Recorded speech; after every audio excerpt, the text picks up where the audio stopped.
sahabatan antara rakyat dan penguasa justru terletak pada kemampuan kekuasaan untuk mendengarkan keluhan rakyat, mendengarkan perintah moral dari rakyat jelata tentang ketidakadilan itu, mendengarkan ungkapan bahkan mungkin cacian dari mahasiswa yang memang harus diucapkan itu.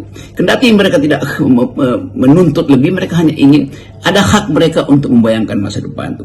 Jadi kita mulai membayangkan misalnya bahwa bulan suci ini kita sucikan dulu cara kita berpikir itu. Jangan curigai para mahasiswa, jangan curigai emak-emak yang berpidato di atas mobil komando, jangan berupaya untuk menghalangi kalangan akademis untuk membuat semacam analisis yang berbeda dari analisis pemerintah itu.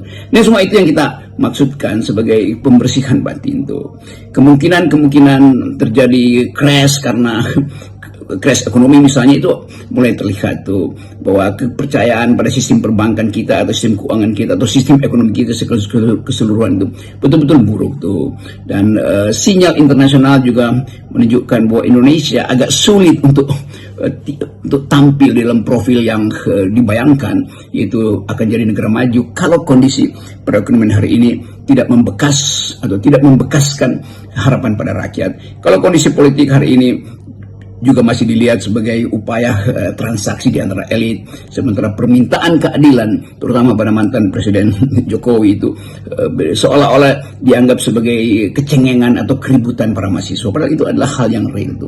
Jadi kita paham bahwa ada saatnya di bulan suci ini kita endapkan semua hal yang membuat kita marah, tetapi analisis terhadap keadaan tentu tidak bisa dihentikan hanya karena ada bulan Ramadan kan. Di Ramadan itu ada upaya kita untuk membersihkan batin, tetapi pikiran kita juga jadi bersih, jadi makin bening ketika kita mengetahui bahwa dimensi-dimensi kesosialan manusia diabaikan oleh rejim sebelum ini kan. Dan itu yang sebetulnya ingin dimintakan oleh masyarakat sipil supaya diperbaiki oleh pemerintahan yang baru, yaitu Presiden Prabowo.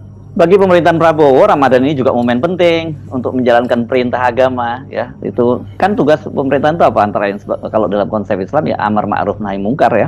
Itu justru dengan kekuasaannya dia bisa mencegah perbuatan yang menyerukan kebaikan dan mencegah perbuatan yang mungkar.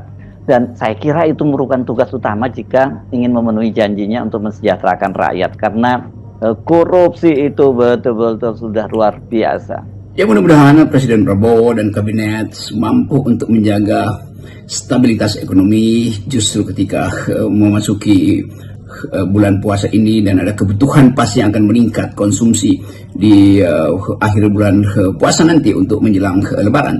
Tetapi ada hal lain yang